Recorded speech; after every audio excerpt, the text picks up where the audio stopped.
हनुमान् श्रीपदो वायुपुत्रो रुद्रो नघोजरः अमृत्यवीरवीरश्च ग्रामवासो जनाश्रयः धनदो निर्गुणः शूरो वीरो निधिपतिर्मुनिः पिङ्गाक्षो वरदो वाग्मी सीता शोकविनाशकः शिवः शर्वः परो व्यक्तो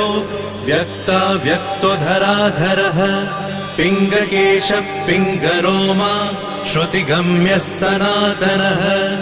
अनादिर्भगवान् देवो विश्वहेतुर्जनाश्रयः आरोग्यकर्ता विश्वेशो विश्वनाथो हरीश्वरः